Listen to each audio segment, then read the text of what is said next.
Good morning, colleagues in the room. Good morning to everyone online. My name is Noganda Masego. I'm a senior economist here at TIPS. Welcome to today's development dialogue, where we will be presenting TIPS's research findings on a number of manufacturing subsectors. So just by way of background, we have been conducting this research over the past 2 years on about 9 manufacturing subsectors, focusing on sort of understanding the different subsectors, but also looking at the technological changes in that particular subsector, international trade trends, as well as some of the sustainability issues. So today's development dialogue is going to focus on the sustainability issues in 3 of the subsectors. Those being the automotive industry, steel, as well as plastics. And then after the presentations, we will have our discussant, Unamkele Dube from NACAM, who will be speaking essentially, well, on behalf of NACAM, but just giving us a sort of idea of what the association is thinking through. So to stay on track in terms of time, I think what we will do is give each of our speakers about 10 to 15 minutes to be able to do their presentation. And then depending on how we're doing with time, we'll try to take one question at the end of each presentation. And then we'll save the rest for once everyone has spoken. So that will be about 30 minutes towards the end. So if you've got any pressing questions that we can't get to during the presentations, just jot them down and save them for the end of the presentations. So our first speaker for today is going to be Lesego Moshikaro Amani, who will be presenting findings from the automotive industry. I will not be giving people's bios in the invitation. If you would like to read them, please feel free. Lesego. Thank you, Nokonda. Good morning, everyone. So this morning I'm going to be presenting on the sustainability in South Africa's automotive industry. So before I go into the findings, I'm just going to present an industry overview. So my presentation will be looking at sustainability in the automotive industry.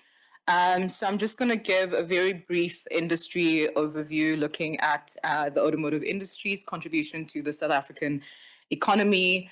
And in 2022, the industry contributed 2.9% to the country's GDP, as well as 12.8% towards total manufacturing output. When we are looking at employment, the industry directly employs over 100,000 workers, and these are workers employed in vehicle assembly as well as in component manufacturing. And component manufacturing employs at least 63% of workers, and that's because it's a relatively more labor-intensive industry compared to vehicle manufacturing. We know that the industry is also export-oriented, and so it relies on the export market for our automotive products. So some of our main export destinations include Germany, the US, Japan, the UK, as well as Australia. And over the years, there have been debates and challenges in the automotive industry that have been mainly centered around the transition to EVs and more recently access to the US markets because of the tariffs. We've had in the local market challenges around logistics and infrastructure, which have constrained or impacted competitiveness. We also have the challenge of low economic growth in the domestic market, as well as the challenge of high import penetration of Chinese vehicles. But in terms of sustainability, I'm mostly going to be speaking to the transition to EVs. So EVs are particularly very important when we think about transport. They're important in reshaping the transport sector as well as in reducing emissions. We know that the transport sector is one of the leading sectors that is responsible for GHG emissions as well as being responsible for pollution. And in nearly half of countries, transport is the largest source of energy-related emissions. And in most other countries, it is ranked in second or third place. And in South Africa, it's ranked in third place. And IEA did a study where it looked at sector emissions over the years since 1990. And what was particularly interesting related to the transport sector is that transport emissions have grown every single year since 1990, compared to other sectors such as the power and energy sector, for example, which have seen a decline in GHG emissions over time. So if we are being serious about tackling climate change, then this is a priority sector that we need to look into. Looking at the local transport sector, the local sector contributed to 12% towards total national GHG emissions, of which 90% of those were from road transport. And we know that that's because our road transport runs on diesel and petrol engines, and so is very reliant on the fossil fuel to run. Next slide, please. And of the 90% of road transport, passenger vehicles make up 60% of road transport. And so when we are talking about reducing emissions in the sector, it's also important to talk about passenger vehicles. In the South African local market, we know that it's mostly dominated by ICE vehicles, but we are seeing, although still very small, an increasing share of EVs. So in 2022, it was around 0.9%, but I know now it's just over 1%. And this is despite them being the most fuel efficient. And obviously, there are challenges around expanding EV deployment in the country, and can speak to those if anyone has questions around those. But I thought what was interesting is this graph from NAMSA, which shows the carbon footprint for different vehicle body types in South Africa. And so what we're seeing is that when comparing petrol, diesel, as well as hybrids, we see that, for example, diesel and petrol are high emitters, but also within those fuel groups, what we're seeing is that SUV in particular are very high emitters of carbon, especially per kilometer. And why that's particularly important for the South African context is because consumers in South Africa have a strong preference for larger vehicles and SUVs. And we see that that's problematic because they contain a lot more carbon. And so I would argue that this is also a barrier towards reducing road transport emissions in the local market. And so in terms of way forward, it becomes important to promote the adoption of small, lighter vehicles, and also to promote EVs in order to reduce emissions in the South African market. And in other countries, we've seen the adoption of alternative fuels, such as ethanol, such as CNG, as well as LPG. But then we know that in the South African economy, these alternatives are very limited. Next slide, please. So because of the significant contribution of this transport sector towards GHG emissions and other pollutants and toxins, there has been this global push towards low carbon transport. And so we've seen this push coming from Europe, coming from North America, as well as some Asian countries who have reduced very strict laws and regulations around reducing emissions in the transport sector. And I think what's interesting is that, you have these countries who are working on protecting their countries and meeting their Paris Agreement targets when it comes to climate change and reducing emissions. But these are the very same countries who are also dumping very old, high-emitting vehicles onto the African continent, which is something that is very problematic. And then also locally, we have South Africa's Green Transport Strategy, which targets a 5% emissions reduction by 2050. And this is a strategy that was published, I think, in 2017, 2018, which is a while ago. And I'd argue that I think this target needs to be a lot more ambitious, especially, again, if we are serious about decarbonizing the transport sector, as well as meeting some of our net zero objectives as a country. And so while, South Africa has its own climate targets, the transition that we are seeing mainly to EVs and the conversations that we've been having around EVs in the country is mainly driven by the need for us to maintain access to the EU and the UK markets. We know this is a very, very important market, and it's transitioning to EVs, and there have been regulations around the 2035 ban that is upcoming. And so in order for us to still be able to maintain access to these markets, we need to align with the regulations and the direction which they're moving towards. Next slide, please. And so when it comes to reducing emissions in the transport industry, in the transport sector, although, yes, I say there is this, big push that's coming up, but countries have always had vehicle and fuel taxes that have been used in order to cut transport emissions. And these are, taxes that are applied at the purchase point, during ownership, or even on fuel use. And in South Africa, for example, we have fuel levies, and we also have vehicle taxation, which for vehicle taxation, it also applies to EVs as well.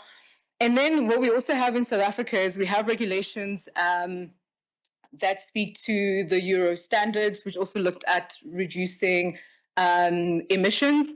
But for the South African market, it is only limited, or rather vehicles are only required to meet Euro 2 standards. And that was a regulation that was put in place in 2008.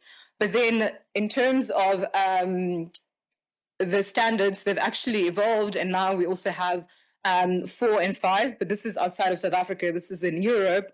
And in South Africa, there have been delays around implementing Euro 5 Euro standards. And again, I think that this is something that limits the supply of high fuel efficient vehicles in the South African market. Next slide, please. Okay, so most of what I touched about is speaking to the market and I guess tailpipe emissions.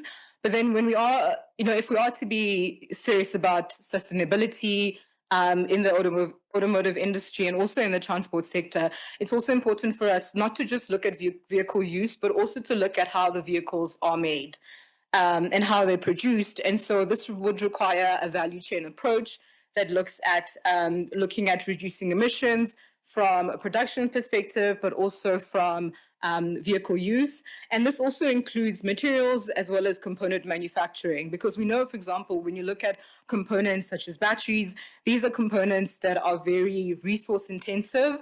There's an example of Chile where the mining of lithium has put a risk to water, and it's also caused displacement in communities. And I think that, again, when we are speaking about sustainability, most of what I touched on is looking at the carbon footprint, but it's also important to look at, how resources are used, so land, water, and also the impact that the mining of some of the materials that are used in the automotive industry or in automotive manufacturing is impacting on communities.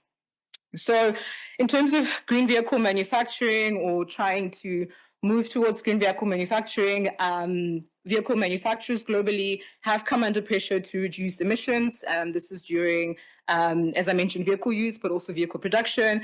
And in the South African context, we have Ford, Toyota, and Mercedes-Benz, for example, who are investing in renewable energy. And this is part of their global strategies to promote green manufacturing practices, but also for them to reduce the reliance on Eskom. Next slide, please.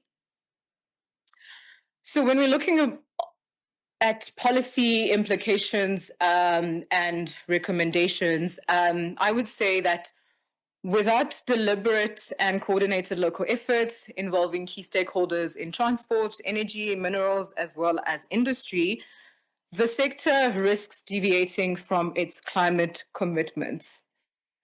So in South Africa, we have the challenge of relying on coal-based power, which limits green vehicle manufacturing, and therefore greening the grid is key for sustainable manufacturing as well as decarbonizing the sector. And also when we are thinking about EVs and expanding our offering, when it comes to charging EVs, it's also important for us to, to reduce the carbon footprint to ensure that we are charging using renewable energy.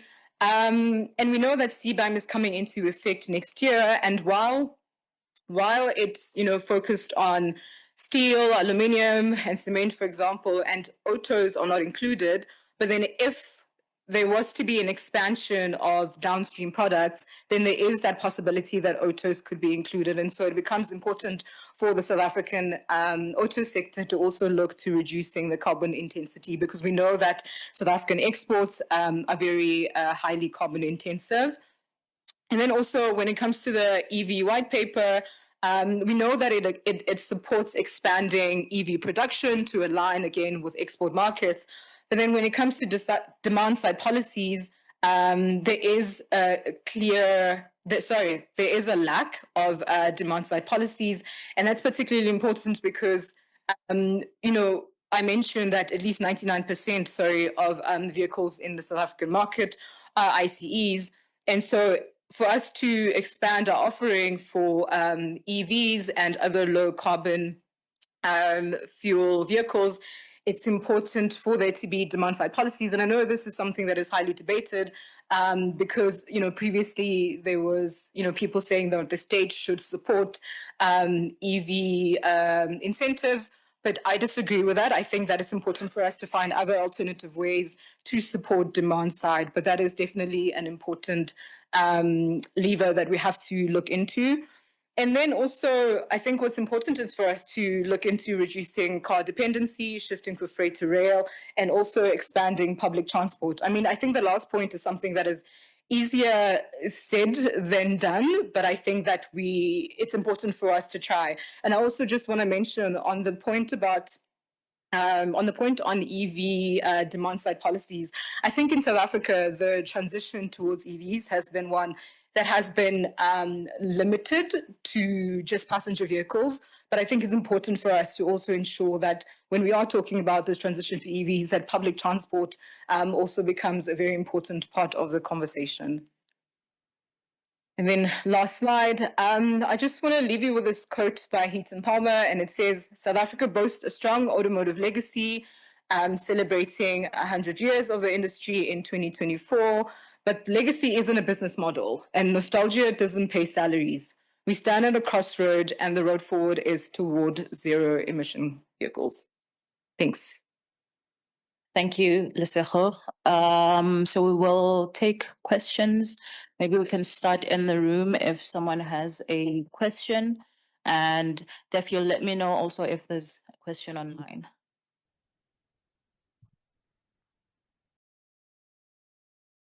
From Mamogiti Mudiba, how are these developments, i.e. green vehicle manufacturing within the sector, impacting productivity, employment and livelihoods?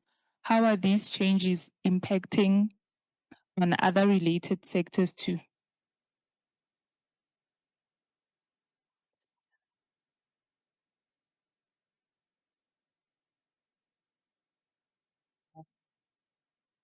Right, let me just read it again. It says, how are these developments, i.e. Green vehicle manufacturing within the sector impacting productivity, employment and livelihoods? How are these changes impacting on other related sectors?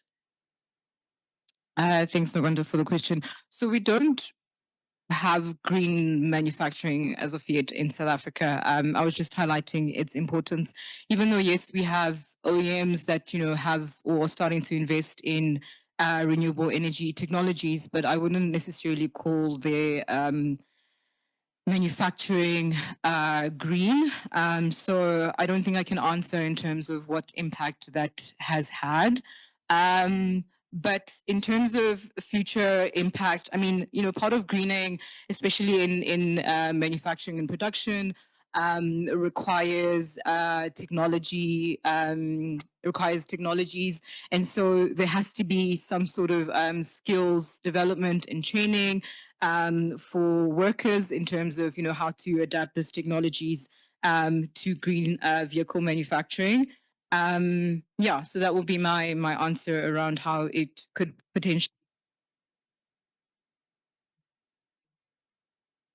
Thank you. Aniva, you have a question online? So no, I just wanted to say one of the interesting things is the dynamic that we are mostly exporting cars, and the ones we use domestically tend to be imported. And also that auto use is incredibly shaped by the unequal income distribution.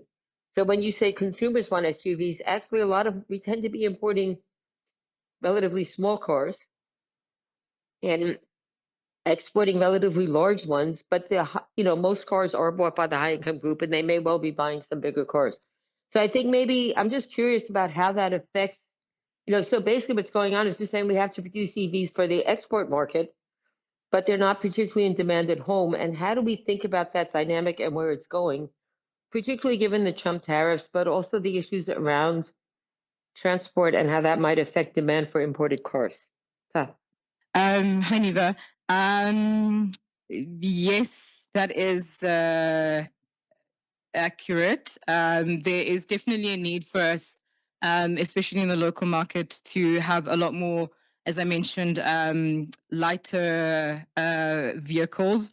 So there is that bias, especially from a production perspective, where we are producing SUVs in South Africa. Sorry, Niva. I'm gonna need to get your question again because I was trying to write it down, but I think I missed some things from your question. Please do repeat it for me. It was a really good input, but it might be worth reflecting a bit more on how these things are shaped by, on the one hand, the peculiar domestic market where we don't really have a middle class, so we don't have mass car demand in the way you might have in Europe or the US on the one hand, and on the other hand, and that our demand for cars is different from what we export. And that the whole incentive structure is set up to maintain that, and that how that affects EV demand domestically, but also for export, and how that affects the pressures on the industry to shift to EVs, and whether that's changing or not with the Trump tariffs and other factors that could affect auto trade. No? But I just think that it shapes a lot of the issues you're talking about are quite peculiar in South Africa because of this export dependence and a domestic market with a very different demand structure from our export market and therefore from our own production. Thanks, Neva. Yes, I agree. And also, I mean, now when we're looking at the transition to EVs, we see that in other countries, I'm going to mention China, there's a lot of offering around, for example, small vehicles. But because in South Africa, again, our production is mainly, towards the, SUVs, the luxury vehicles, we don't see or we don't get the offering that other countries are able to get when it comes to affordable vehicles, but also when it comes to EVs. And that's also why when it comes to some imports of EVs that we've seen in the country, those are small vehicles because they are the ones that tend to be so it's definitely important for us when talking about the automotive industry to think about our offering and what we can do in terms of manufacturing to ensure that we are increasing the offering, the manufacturing of more affordable vehicles in the country. But I also just want to mention that from a sustainability perspective, one of the recommendations that I put forward is I do think that we need to reduce our car dependency, which is something that will be difficult to do. But investment in public transport is something that I see to be really important for us to reduce emissions in transport. Thanks. All right. Thanks, Lesego, and thanks to the people online for the questions. We are going to move on to our next speaker, Sutame Maimele, who is going to be presenting his insights from the iron and steel subsector. Thanks, Sutame. Thanks, Knox. So I think from my side, I know there's a lot to say about the iron and steel space, but the focus of the presentation is just going to be on sustainability. So if you have any questions that are more into the broader iron and steel, I think I might not be in a better position to answer some of those. So this is just an overview of my presentation. So I will just briefly highlight the overview of the steel industry, then highlight some of the issues around carbon intensity of the industry. And I think my presentation is heavily focused on the policy landscape, looking at the global and local policies that are shaping the iron and steel from a sustainability perspective. Then from there, I'm highlighting the implications and way forward around how to deal with some of these iron sustainability issues. Next slide. So yeah, so I think from this slide here, is that I think there's been a lot that has been researched in the iron steel, but what is coming out is that I think at the moment the iron steel value chain is struggling, but there's other issues that are underpinning the issues around the struggle in the iron steel. We know, for example, at the moment there's the AMSA case. I'm not going to touch on that, but what is happening in the iron and steel space is that we know that there's some structural changes that are happening, and the South African iron and steel value chain or industry is struggling to adjust to some of those structural changes.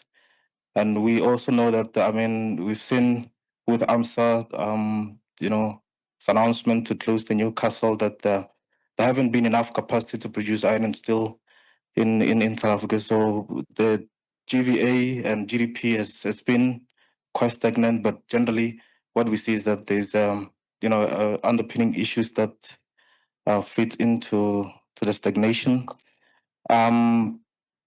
Yeah, so again, I think I think my presentation is more focusing on the technology that is currently being used. So at the moment, we know there's a basic oxygen furnaces that the iron and steel is primarily using to produce steel, and that technology is highly carbon intensive. Mainly because they're using cooking coal, which is made mainly imported. They use iron ore, which the production of iron ore in South Africa is also carbon intensive, and the electricity that is being used is also carbon intensive. So we know that the energy mix in South Africa. So coal comprises of around 80% of the energy mix, and the iron and steel value chain is highly carbon and energy intensive. So there are a lot of issues around sustainability. So I think in the next few slides you'll see me building on that. So next slide. So again, so from a global perspective, what you see here is a graph showing different kinds of steel, from crude, flat, and long steel that are being produced. So the data that is being used here is from the European Commission. So they've done estimations around carbon intensity of certain products, so including iron and steel, as well as others that are included under the border carbon adjustment, such as the EUCBM.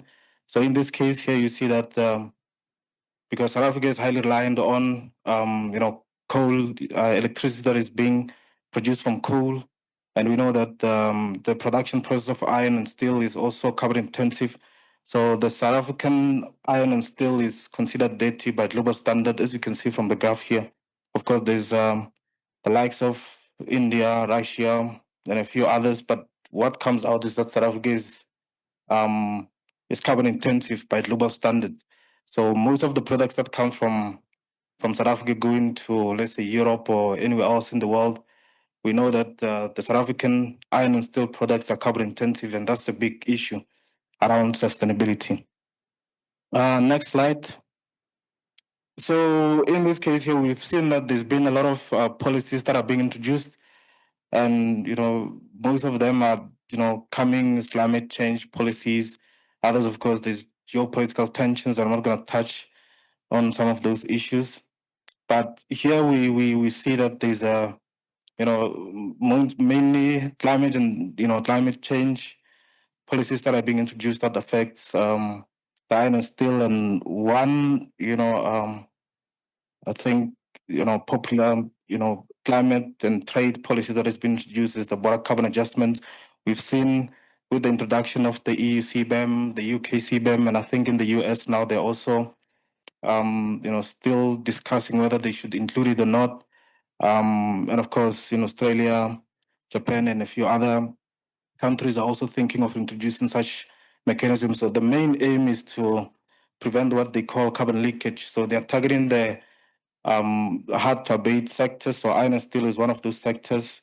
And we've seen from the introduction of the border carbon adjustments from the jurisdictions that are introducing these BCAs that iron and steel is a number one, priority sector that needs to decarbonize. So, but of course, with the introduction of this, we know that considering the carbon intensity of South Africa, so the issue will come when you have to pay the carbon border taxes. So, for example, because the carbon border taxes, they are calculated based on the carbon intensity. So, if the carbon intensity of your products are high, then you'll be paying a higher carbon border tax, and in this case, will affect the competitiveness of your products. So, the introduction of these BCAs with the likes of the EU, the UK CBAMs, is that they will increase or reduce the competitiveness of the iron and steel products when they go into some of these jurisdictions. Next slide. Then the other one, I think, from a sustainability side of things, is that we know in South Africa there's a carbon tax. So this was introduced in 2019. Of course, again, here you see iron and steel also being one of the other sectors that are being covered. But again, if you start looking at it from a global perspective with the introduction of the border carbon adjustment, so with the EU CBAM, for example, they as part of their CBAM legislation is that they also take into consideration carbon tax if you have them in your jurisdiction of operation. In South Africa, we have that. But by a global standard, even by EU standard, we know that the carbon tax is quite low. So at the moment, it's around $10 per ton of emissions compared to around $100 in the EU, which is going to be a big problem, especially if you are, exporting to some of those jurisdictions. Then the other one, I think we've also seen that there's a rise of green steel demand. So as we know that everyone is moving away from carbon intensive production processes, from production as well from consumption, we also see that the demand for green steel has been increasing. And that's is a positive if you have let's say green steel production in your jurisdiction. Next slide. Again, so we've seen here again locally that there've been decarbonization initiatives. For example, we've seen AMSA through their decarbonization roadmap, where they are thinking of around thinking around reducing their carbon intensity by 2030 and 2050. So we start seeing this, if whether some of this are already happening, I think is a question that maybe needs to be answered. But what we see is that these decarbonization efforts that are being made, and AMSA has been in the forefront of that. Again, there's also the rise of mini mills. So what we know is that mini mills, they highly use scrap and also electricity mainly produced from coal in South Africa. But if there is a need to increase the renewable energy in that case, then we will start seeing the production of green products with the rise of these minerals. So of course, there've been a lot of policy interventions that have been made to support minimals in South Africa in the last few years. I'm not going to touch on those, but what you see is that there's decarbonization initiatives. Mini mills also provide a space for production of green steel, which is a more sustainable product. Next slide. So in terms of implications, so we know that the BCAs are here, and some of them, they're here to stay with the EU. Already introduced their own CBAM, which is coming to implementation next year. So what needs to happen, I think, from these BCAs is that of course we know locally there've been initiatives to invest in infrastructure to monitor, report, and verify GHG emissions, but there's still some efforts, I think, from broadly to prepare or respond to these BCAs from a country perspective. So some of those we need to start considering economic policy, energy policy, and international trade regulations on how to position the country, especially from an iron and steel perspective. Of course, there's other sectors that are also included there. Then again, from a carbon tax, controversially, I think there should be a need to start reforming the carbon tax. So I know with the carbon tax locally, there have been proposals or adjustments that were made through phase 2 of the South African carbon tax. But of course, I think the adjustments haven't taken into consideration the introduction of BCA. So there's a need to have an engagement around reforming the carbon tax in the context of BCAs being introduced. Of course, decarbonization, finance has also been raised, for example, from industries that if you're going to be raising the carbon tax, then there should be a decarbonization fund or a recycling mechanism that is being introduced. So again, a conversation around that needs to happen.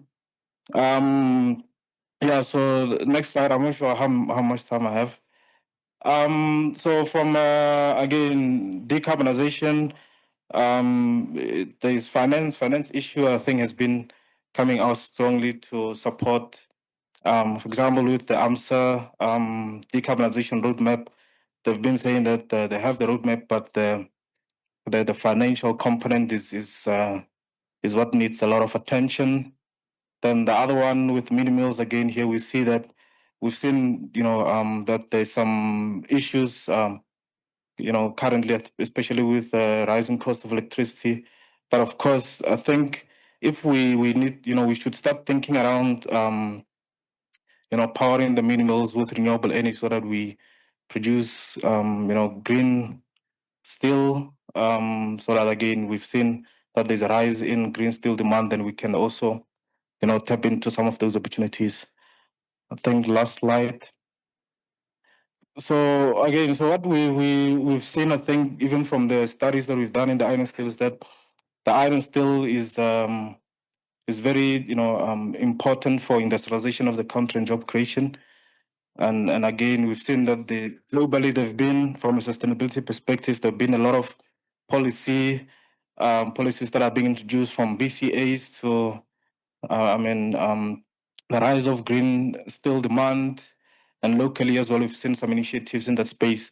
So I think more engagement needs to also start happening in terms of having an engagement around green steel, or cleaner production processes around the iron and steel. So again, my input is not directed at the iron and steel broadly, so it's just focusing more on the sustainability side of things. So I'm happy to answer any questions from that perspective. Thanks.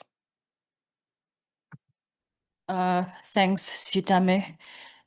Any questions in the room? Any questions online? Hey, not seeing hands in the room. Akona, how are we doing? Nothing? All right, we'll come back to that. All right. In the absence of questions, I think let's move on to our next presentation, and that's going to be Dylan Kirsten, who is going to be presenting on the plastics subsector. Dylan? Thank you, Noganda. Good morning, everyone. So as introduced, I will be talking about sustainability in the plastic sector from the research that's been done. Just an overview of what we're going to be talking about today as a brief industry overview, the carbon intensity of the industry and the policy landscapes as well, looking at the global and the local industry policies.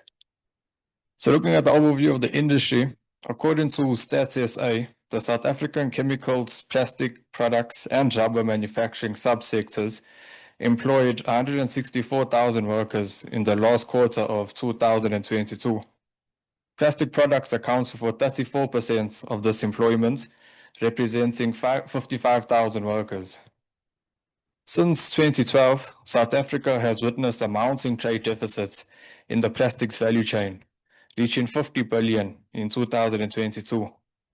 The imports of primary plastics surged from 7.6 billion in 2021 to 25 billion in 2022. Within that same year of 2022, Saudi Arabia, China, and the US stood as the largest exporters of plastics to South Africa in the share of total plastic imports by volume. On the export side of things, 7 of the top 10 exporters for South African plastics are to African countries, and the remaining 3 are Portugal, Spain, and China. Our gross value added in the sector increased from 9 billion in 1993 to 16 billion in 2024, which is 78% over the 31 years. Looking at the carbon intensity of the industry. So plastic consumption is projected to nearly triple from 2019 to 2060, with plastic waste increasing as well.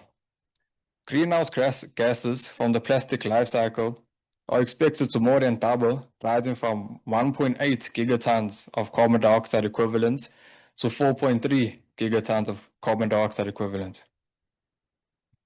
We see the table compares global average greenhouse gas emissions from fossil-based and bio-based plastics across their cradle-to-gate phases. So high-density polyethylene, polyethylene terephthalate, and polypropylene are major plastics used in packaging, construction, and automotive sectors, accounting for over 60% of global plastic use. Using the acronyms PP has the lowest emissions among fossil-based options.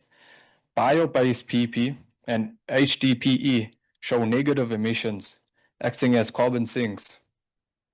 This underscores the potential of bio-based plastics to significantly reduce the carbon footprint of plastic production.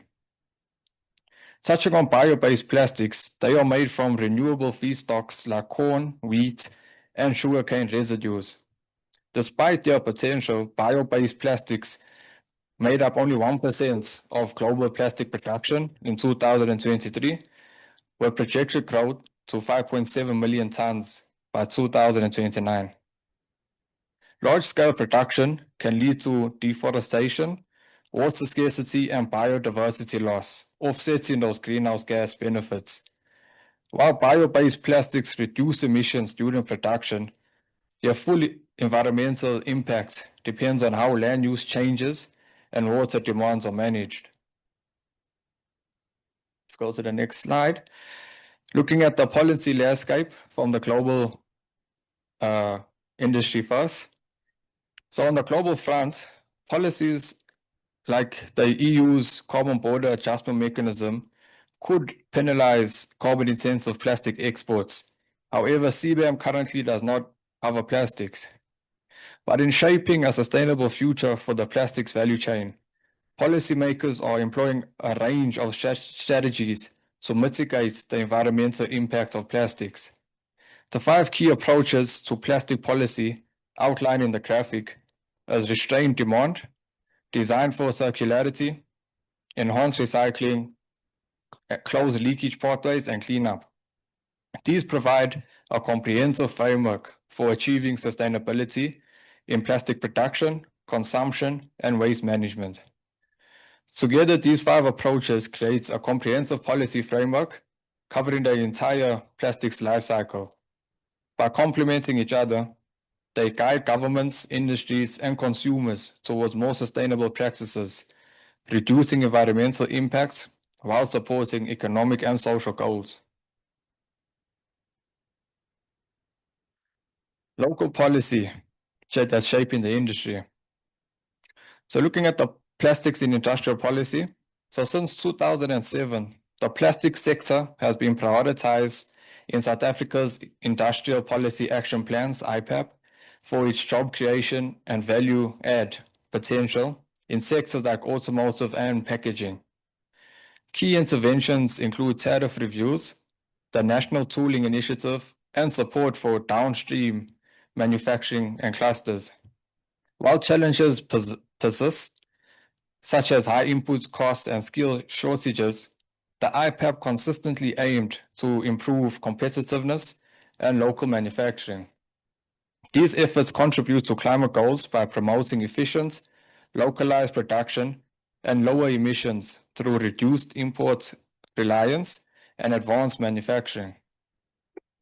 Looking at the Plastics Master Plan, so the Draft Plastics Master Plan builds on the IPAP, integrating economic and environmental priorities. It aims to reduce the plastic trade deficits to below 10% of industry value by 2035. Key focus areas of the plan include value chain localization, R&D and innovation, end-of-life solutions, and circular economy promotion. The plan supports recycling, alternative feedstocks, and sustainable design, aligning directly with climate objectives by reducing emissions, promoting resource efficiency, and supporting green jobs. Move on to the next slide. We can talk about the Waste and National Waste Management Strategy.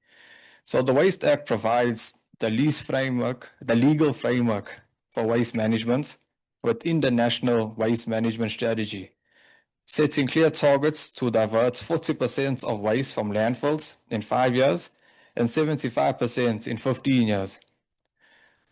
Though it is not plastic specific, the strategy targets single-use plastics and pollution reduction. Landfill diversion landfill diversion reduces emissions, making waste management a key component of national climate efforts. The extended producer responsibility implemented in 2021 holds producers responsible for post-consumer waste, especially in the packaging sector. Extended producer responsibility promotes recyclable design, cost internalization, and supports the circular economy. Extended producer responsibility aligns with South Africa's plastics approach with circular economy principles and global climate policy trends.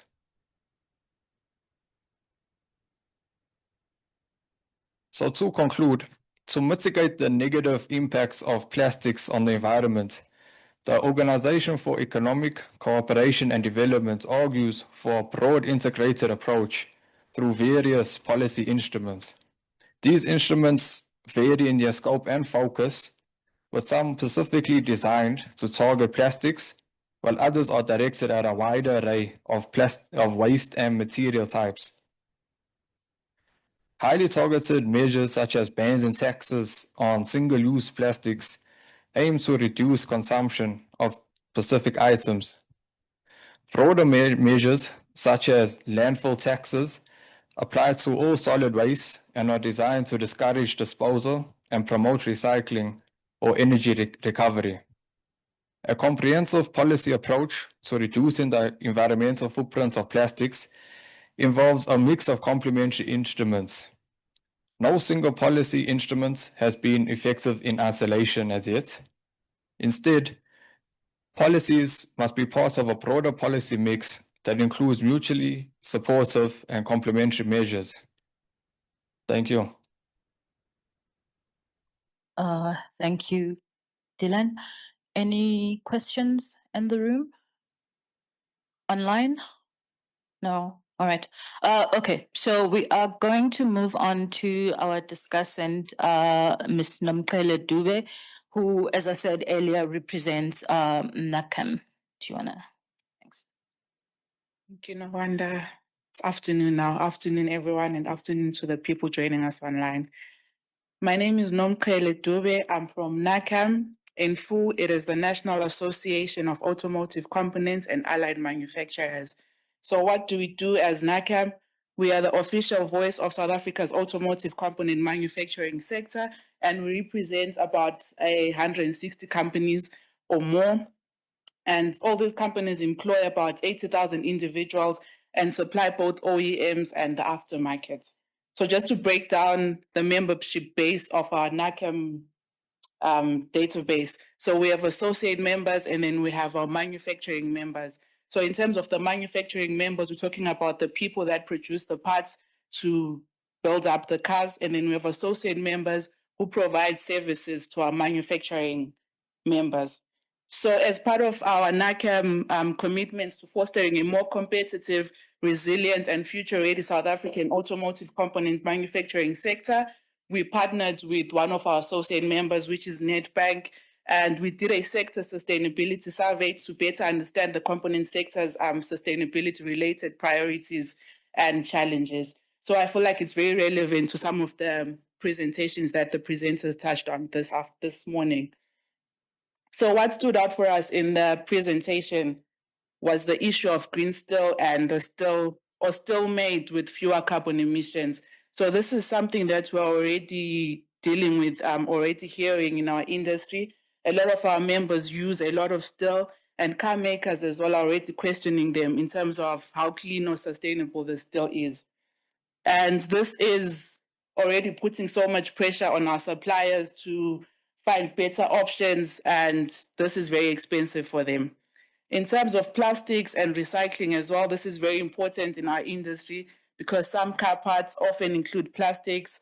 I think, for example, the dashboard, the bumpers, and sometimes the engine covers as well. So this means it's going to put so much pressure on our members to use plastic that can be recycled or reused, affecting how the parts are going to be designed. Just to sum up, from a NACAM perspective, the car industry is already changing in terms of the new rules coming in, the new materials, and even more recent, the introduction of electric vehicles. And those global shifts are already affecting the companies that make the components.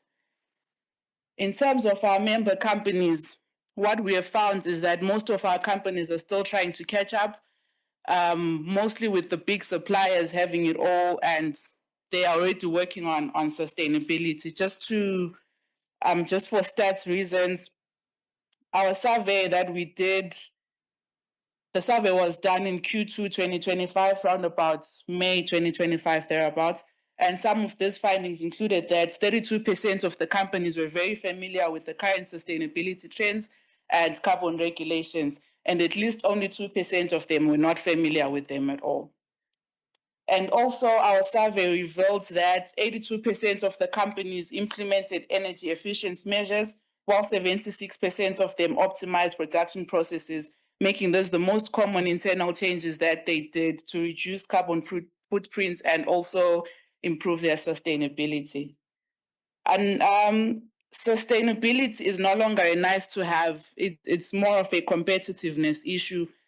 As mentioned, I think in one of the presentations, that most of our vehicles built in South Africa, they're exported mostly to Europe. So these global regulations and carbon border measures directly affect our industry's future. So with the EU and UK being our biggest markets and they're already implementing CBAM, this means our vehicles and components already risk facing penalties if they remain carbon intensive. Also, from our NACAM and Nedbank study, it showed that making the value chain more environmentally friendly is just as important for keeping access to markets as it is for helping the environment. As I was mentioning earlier, that most of our companies are still playing catch up. The small and medium companies still need quite a lot of help. They do not have the funding. They do not have the people. One of our questions in our reports was to find that, do these companies actually employ someone to look at the whole sustainability aspect of their business? And majority of them had said no. And the smaller companies also, when it comes to new materials and the greener technologies, they do not have the right tools or an understanding of how to go about it. Going green costs money. Using better materials, new machines, changing designs to be more eco-friendly is definitely expensive. This is what we found from our study. And without support, most of our suppliers did mention that they will not be able to shift to the greener vehicle manufacturing side of it. And on the other side of it, there are also opportunities, and this also gives our sector a chance to grow in terms of going green. For example, recycling plastic in SA or making greener steel locally could help our industry become more competitive. And also in terms of job creation. This, however, requires the right support for our members, and teamwork between the industries. So in terms of looking ahead and some recommendations that we have gone through as an association is that the government and the industry must work together along with other stakeholders. Sustainability and industrial growth go hand in hand. We need clear policies. I think it was mentioned in one of the presentations as well that will support this. We also need support for smaller suppliers. And as an organization, we're working on programs to help suppliers understand and meet sustainability goals with training tools and funding where needed. We also recommend that there needs to be an improvement on data and standards. As more companies ask for carbon tracking or green certification, suppliers will need to collect and report on the right data. Also, another recommendation was that dialogues across the value chain, or rather continued dialogues such as this one that we're having today, are very vital in terms of moving forward as an industry. Sustainability issues are shared across the manufacturing industry. And just in closure, I'd say that working in silos will not get us to the inclusive and green economy we envision. I think that's it from my side.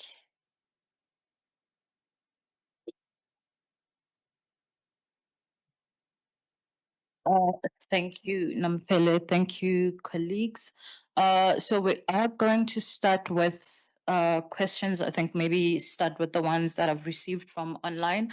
There's a request asking where people can find the report that you've just referenced, the survey results that you've just referenced. Thank you, no. And I don't know if this is what Yeah. it is. So currently the study is still ongoing. So some of the results are not published as yet, but as soon as we finish and we wrap up the study, it will be published on our website and also on the news sites. All right. Thank you. Okay, so going back to some of the questions online, let me just read a few of them. We'll take some answers after that and then take more questions from the room and from online. So the first one that's covered. First one is from Kringa online, and it's for Lisejo. So great insights from the presentation. It would be interesting to hear how you recommend the inclusion of demand side policies, mindful of the fact that government is undertaking a SEM review. Are there any opportunities that you would like to highlight? And then another one also for you, Lisejo, what policy measures are planned to ensure that decarbonization does not result in road degradation? Last one, no, not the last one for you, but maybe I'll come back to the other ones. Let me give you this last one. All right. So South Africa as an economy is under immense pressure, which includes the auto industry. Is there a specific reason why we focus on EV technology where South Africa is not really a major player in terms of battery manufacturing vis-a-vis alternative fuels? Right. So that would be your last one. I'll come back to the other ones later. And then for Siutame, is the scope for the industry to shift focus to inter-African trade for new markets, given the CBAM threat in Western markets, while also lowering carbon intensity of its outputs? Or is there a competition issue there, especially with China, if China is a major player in the African market? And then for Dylan, let's see, over and above the global and local policies that have an impact on the sector, what are some of the practical things that other countries are doing, which the sector can learn from in terms of reducing carbon emissions? So I think let's take answers and then we'll take questions in the room after this round of answers. Thanks for the questions. So I'm going to start with Glinga's question. So absolutely agree that demand side policies are important. And yes, we know that government is, constrained. And I honestly also believe that the government should not be incentivizing, especially the adoption of private EVs, but there's obviously a lot that the government can do in terms of supporting the adoption or the deployment of particularly EV buses. So in terms of, I think, what can be done, I think there's a lot of collaboration that needs to take place, particularly when it comes to demand. I think the manufacturing side, is something that's been spoken around a lot, and there is, support from the EV white paper. But in terms of demand, I think other role players should be coming onto the table, and that is, for example, including the financial sector. I think that they play an important role in terms of for example, looking at giving, favorable interest rates for the purchase of EV manufacturing. And I know there was something recently in the news where ABSA is partnering with another OEM, unfortunately not a local OEM, in terms of giving them reduced interest rates. I think that is one way to go about it. And I also think that it's important for us to start having conversations with, for example, minibus taxis, to having conversations with municipalities, as long as together with industry, to see how, in terms of supporting demand, we're also ensuring that we're supporting demand for vehicles and also for example, buses that are actually manufactured locally. Because in as much as, it's important for the environment and for us to reduce our carbon intensity in the South African transport sector, it's also important for us to look at localization opportunities and expanding manufacturing, because yes, we know, for example, with Golden Arrows, we have buses, EV buses in South Africa, which is absolutely great for environment, but we also need to start thinking about industrial policy as well, and how do we actually ensure that we are also looking to producing some components locally. There was a question around road degradation. So you would have seen in my recommendation, I do think, we really need to invest in alternative transport modes. So we know our railway has been a disaster, but that's definitely, I think, one of the ways in which we will get cars off the road, but also investing in, infrastructure is important. And I know I always say that, when it comes to, I guess, road degradation, but also when it comes to, let's say, for example, reducing traffic, building more roads doesn't really help. We really need to rethink our transport strategy in the country. And again, investing more in infrastructure. And then there was something around batteries being important and South Africa being a small player. So we know that when it comes to the transition to EVs, as you've said, batteries are very, very important.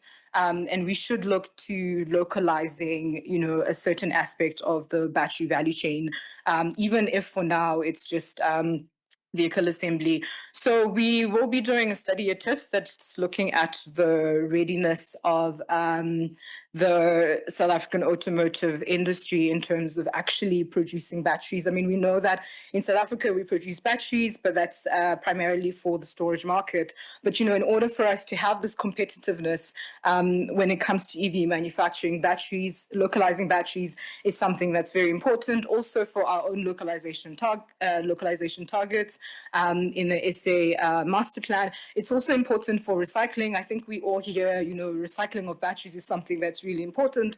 But if we're not actually producing the batteries, then recycling is something that would be difficult for us to justify. And then also lastly, around batteries, I think I had one more thing to say, but I had forgotten. So we know that next year the incentives for BEV manufacturing are kicking in. And so this battery question becomes even more important, because we definitely don't want to be reliant on exporting batteries from China. I don't think that's the path that South Africa should go into. So yeah, we really need to do more work around how we actually look at localizing batteries, even if it's only certain parts or activities of the battery value chain. Thanks. Was it something else? Was it something else? No. Oh, okay, cool. Thanks. Okay, so let's do this. Shitame, you can come up, and then Dylan, you can come up after that. I'm not gonna get up until the next round of questions.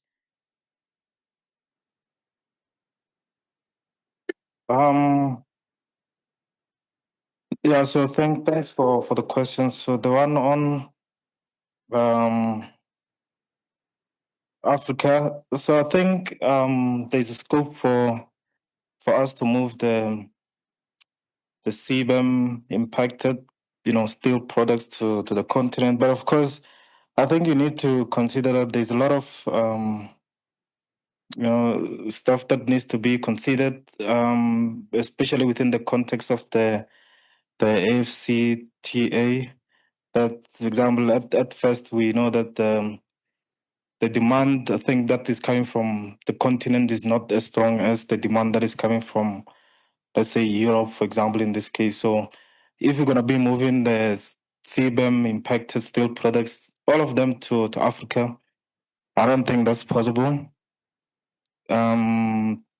Because, for example, the demand is not sufficient. And another thing is that, of course, when people send their goods into Europe or the US, they are also looking at the strong currency. So in the continent, there's also issues around that.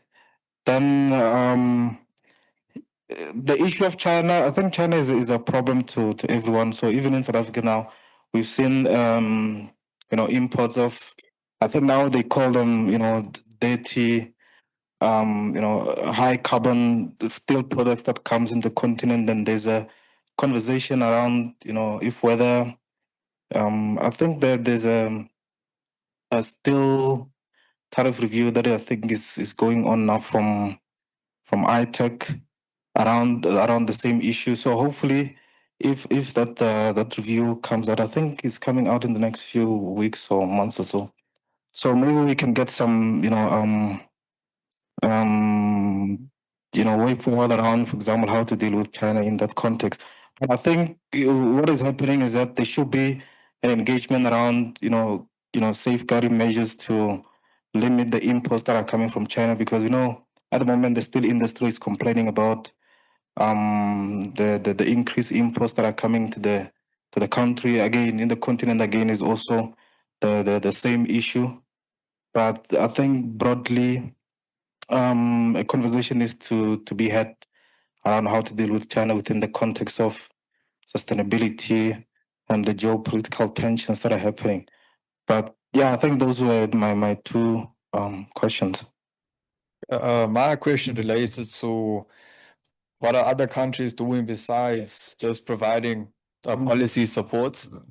So from an international perspective, just besides having the policy landscape for firms to operate and reduce their carbon emissions in their perspective, they also offer more support in a industry level in terms of initiatives, in terms of helping them to reduce their carbon emissions, providing initiatives and more incentives to allowing them to reduce the emissions through recycling, adopting renewable energy, as well as decreasing their waste. It might be, from the research, it might be easier for them to do so only because they might have the infrastructure already in place to just move swiftly along and also implement renewable energy and sustainability justly than South Africa. Our industry landscape is different from theirs in the aspect that most of our industries or firms are SMEs, and we have one big supplier, which is Sasol. There might be an easy transition to sustainability due to the landscape of the firms. Thanks. All right, so questions in the room. We'll take that one. Steph?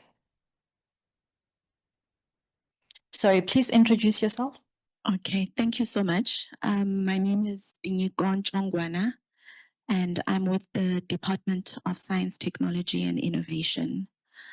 I kind of have a few questions, but also maybe comments, not necessarily directed to a specific presenter, but whoever feels that they can maybe respond can obviously do so.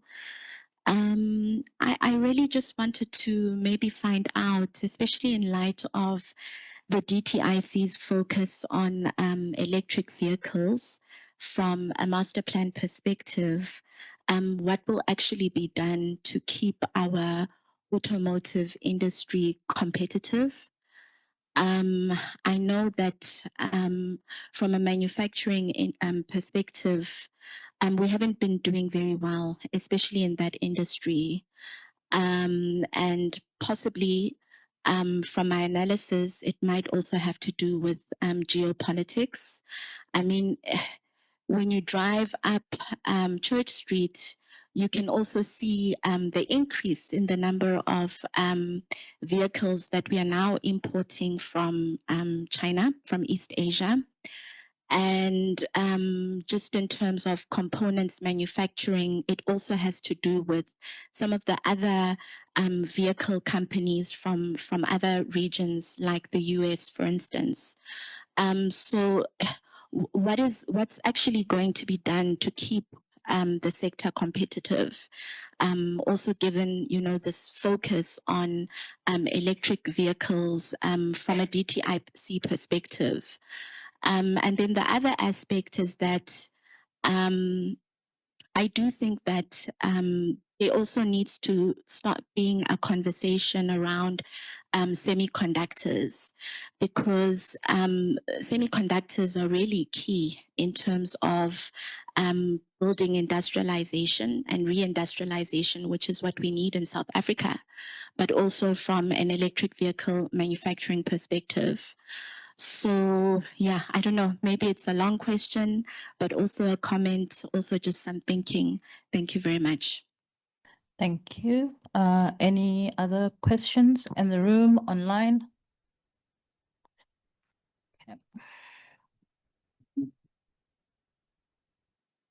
Good morning, everyone. Sakile Ngwane from Solar Africa Energy. Thank you for the presentations, quite insightful. However, from a market perspective, where we get the impression that sustainability is an imperative. Understanding the demand, specifically from a decarbonization in terms of mitigation. Mitigation. So, is demand expressed? Is there an indication of how many of or how much of the market has taken advantage of incentives that were given to businesses to adopt, say, green electricity? Is there an idea of how that has been, what the response has been to that, and what the impression is of that being continued into I guess, perpetuity?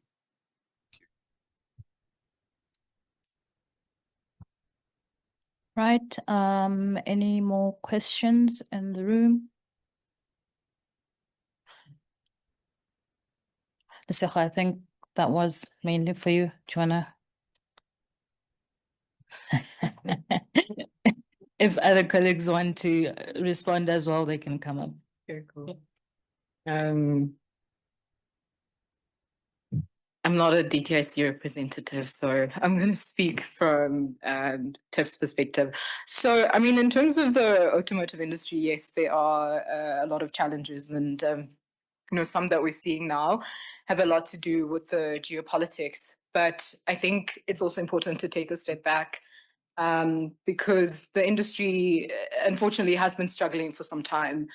When we had the issues around, and still have some of those around electricity, logistics, and infrastructure, those are real challenges to grapple with, especially when you're looking at an industry that is globally competitive, right? Because with other markets that they compete with that our industry competes with, they don't have to worry about those issues. So when you're looking at OEMs, for example, let's take Ford. In the South African context, they're having to worry about whether they'll have electricity, whether they'll be able to export, right? And that does erode competitiveness, and that does put our automotive industry and particularly the vehicle manufacturers at risk. And now in the news, we've heard about Nissan potentially exiting. And even though, yes, there is a lot of pressure internationally or globally, from China, EVs, and also the geopolitics. But then for South Africa, the pressure is really that from, logistics infrastructure, we just have not been doing well, and we just have not been competitive. And we also know, for example, that when we look at the domestic market, it's been a market that has been struggling to grow. So in terms of, trying to look at the domestic market and expand vehicle offering in the domestic market, that's also something that OEMs struggle with, because we know that when it comes to manufacturing, yes, we have this reliance on export markets, but if we had a healthy growing economy, then we would be able to have the domestic market absorb some of those vehicles, but it's not able to do so because it's not growing. So we do have some of those local issues as well that I think are very important. But obviously the geopolitics do worsen the industry's competitiveness because of our reliance on the export market, right? Because also, if we had, for example, the region as a potential market, then some of these other geopolitical issues would be some things that, we would not necessarily have to grapple with. But we don't have the region as a market, and we also don't have the domestic market. So we are very much vulnerable and exposed. And then in terms of, I think there was a question around the EV white paper. Again, I'm not from the DTIC, but the EV white paper, outlines support for South Africa to produce EVs. And I mentioned that there will be incentives that are kicking in from next year from, Treasury, and these give an allowance for the manufacturing of BEVs, of plugins, as well as of fuel cell vehicles. So we do have a policy that is in place with some support measures. In terms of whether that's enough, I think that is a question, to ask, because we know that, the transition to BEVs and to EVs has been one that has been, heavily subsidized in many countries. And so, I don't know if it's enough. I think that's something that OEMs can answer. And so we'll have to see when the incentives kick in, what production looks like in terms of EV manufacturing in the country. Thanks. All right. So maybe let's see if there's any other questions in the room. There's nothing online as of yet. Niva, I don't know if you're still there, if you wanted to make a comment. No, I just wanted to say, I think the thing about import dependence is built into the incentive system. And if you look at the original master plan for auto, they specifically suggested we need to move away from that and start protecting the import market. But the fact is, when you see more foreign cars on the streets, that's because that's exactly how we incentivize export production in the auto industry. So it's not, the way it's set up now, you can have one or the other, but not both. I think we need to think more about that. When they renewed the APDP, they decided they didn't want to rock the boat by making major changes, but that's the implications of that. Is that effectively we've given away the domestic market in exchange for exports. So it's a very different picture from what you see in most other industries where they're trying desperately to protect the domestic market. Thanks, Niva. Akona, I saw something online, is there? Oh, Lesego, you're going to do a lot of work today. Pecs of being the auto expert in here. Anyway, so there's a question from online. On a life cycle assessment basis, how do the carbon footprint and environmental impact of ICE vehicles and NEV compare? Does the policy take that into consideration? Thanks, Noganda. I don't think the policy takes it into consideration. But in terms of looking at the life cycle of, when you're looking at the life cycle of, GHG emissions when it comes to ICE versus BEVs. So I'm saying BEVs because BEVs is the battery electric, because when we're talking about EVs, we're also talking about hybrids and plugins. And those are slightly different from a tailpipe emission perspective, and also from a manufacturing perspective, because as I mentioned in my presentation, that because BEVs use batteries, and batteries are battery production, including refining, etc., is something that is very carbon intensive. And because of the nature of, again, the South African industry, where we're relying on coal, when you're looking at the life cycle of ICE manufacturing and BEV manufacturing, there is not that much of a difference if you're still using the same power source, because for countries, for example, in Europe, because they're much more reliant on a cleaner energy mix compared to us and China and India, you tend to see that even if, as long as we're not adopting, more renewable energy sources into our mix, we are going to continue, especially from a manufacturing perspective, to incur a very high carbon footprint, whether we are manufacturing ICE or whether we are manufacturing BEVs. And also, when you are taking into consideration the vehicle use and you look at the charging when it comes to BEVs, if again that is not something that is green or using renewable energy, then unfortunately there still will be a carbon footprint on BEVs. Thanks. All right. Thanks, Lesego. I don't know if there's any more hands in the room or online. Oh, all right. Please unmute so that you can ask. Good afternoon, colleagues. I put my question down, but I saw that you were busy trying to close up because I sent it very late. But anyway, I just wanted to get the speakers, whoever is willing, but maybe even from all of them, just to reflect on how the different sectors that they spoke to can achieve sustainability requirements while at the same time ensuring that jobs and livelihoods are secure. All right. We're gonna do Sitame and then let's go in that order. Yeah, I think that's a difficult question to answer.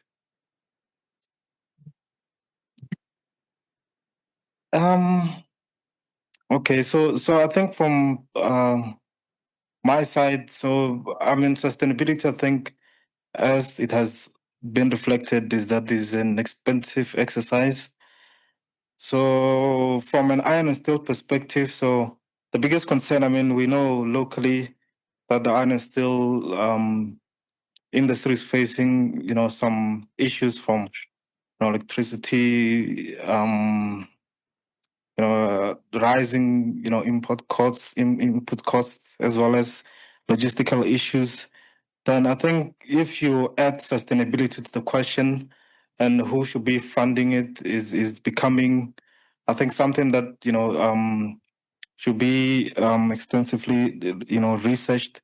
But at the moment is that, I mean, I think even at TIPS here, when we do research, we always think about the socio-economic implications, especially from jobs perspective, as well as issues around competitiveness.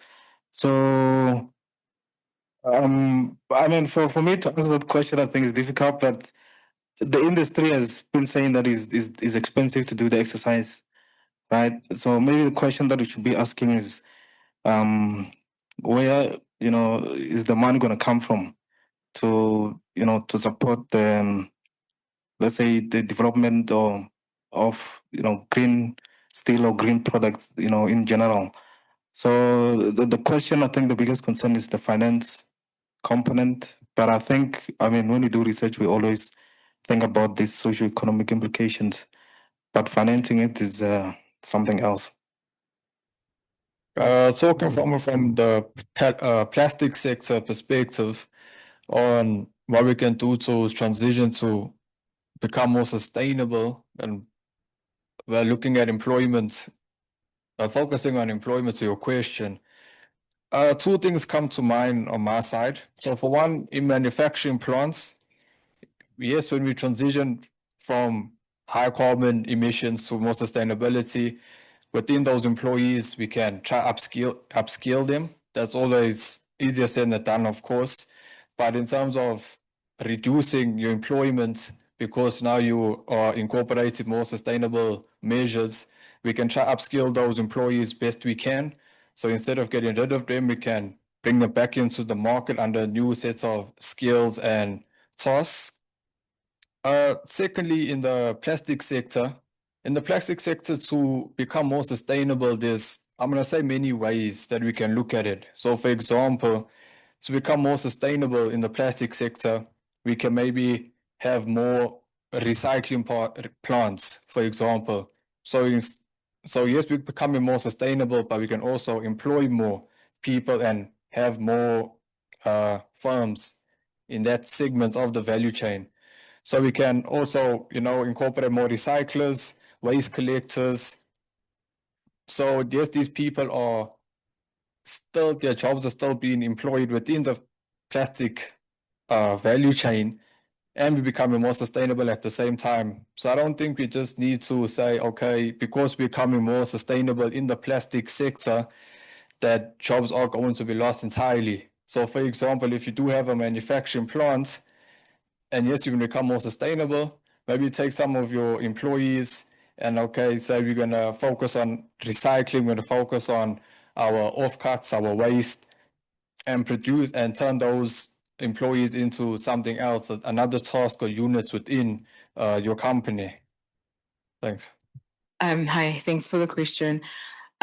So yeah, I think transitions are not without trade-offs, especially this one that we're seeing. And from an automotive perspective, when we are looking at the transition to EVs, for example, and looking at jobs, I think, yes, there might be, for example, when you look at component manufacturing, there's this issue around catalytic converters and job losses, what could potentially happen since, if we were to get to full BEVs, which is unlikely to happen anytime soon, then, they don't need catalytic converters. So what's going to happen to those workers?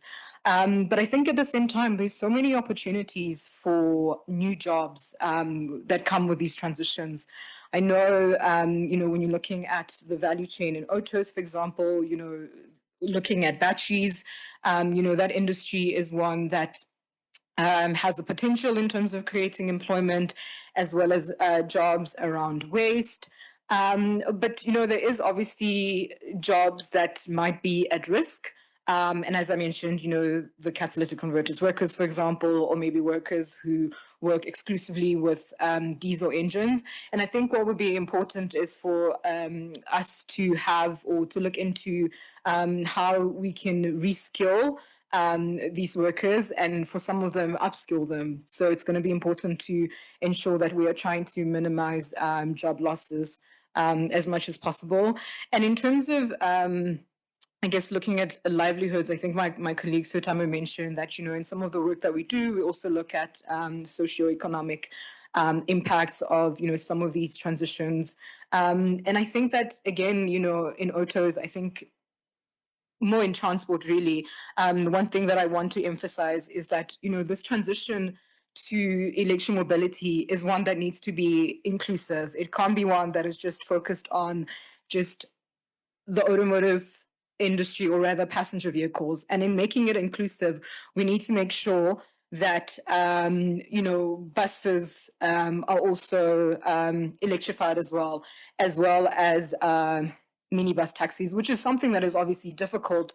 But I know that, these are conversations that we need to start having in order to find out where some of the challenges and opportunities are in terms of, how sustainability can be inclusive and beneficial more broadly to all people who live in this country. Thanks.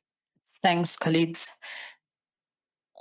Perhaps just to add to what the colleagues have said, I think just in terms of the justness of the transition and the aim of being sustainable, I think part of what we probably need to consider here is that the timelines are important as well. And I know that there's been shifting timelines for the transition. If you look at the automotive industry, for example, or what we consider to be the petroleum-based transport value chain, what we've seen there is that some of the impacts are directly linked to the timeline. So if you look at, for example, introduction of electric vehicles, that's a longer time frame, right? We're seeing even now like a sort of reduction in the sale of new vehicles in South Africa. We're shifting towards, buying more secondhand cars. The life cycle of the cars on the roads are definitely getting longer. So the vehicle population on the roads in South Africa is I think it's increased to almost 11 years now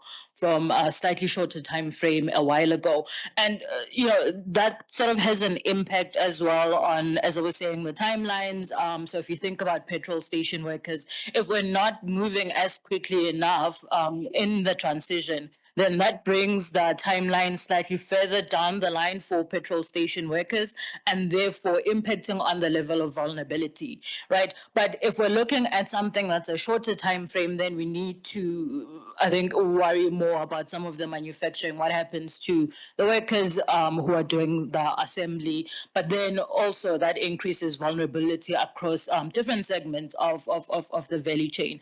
And so I think probably what needs to happen is just a consideration, I think from a policy perspective, consideration of some of the support measures, some of the ways in which the transition can be moved along. And I know there was a question around some of the support measures and where the money is going to come from. We have a lot of money directed to fossil fuel subsidies in this country, and I think we haven't really had a proper conversation about converting some of those into, incentives to essentially, well, I'm going to say incentivize again, incentivize the shift in the different value chains, especially as it was mentioned earlier. I mean, automotives, steel, petrochemicals, those are very heavily linked to emissions. And so we need to focus on reduction in those particular industries. But I think to answer the questions in the shorter way, TIPS has done research on trying to understand some of the timelines, but also the impact on what we consider the most vulnerable groups. You can take a look at that research. It's under the National Employment Vulnerability Assessment, which also comes with sector jobs resilience plans. We are in the process of updating that research. It will be released maybe in the next few months up to the next 2 years. I think Mohammed has a better answer on the timelines for that particular research. But yes, so there will be, research that I think everyone who's interested can also take a look at. There's research that already exists on the TIPS website to answer some of these questions. Thank you, colleagues online and the room again for attending this development dialogue. We will be looking to host another one. It's not going to focus on sustainability. It's going to focus on some of the technological changes in different subsectors than we have focused on today. Thank you once again for joining us online. In the room, for those online, I suppose you can get food in your kitchen. For those in the room, there's food on at the back. Feel free to help yourself. Thank you.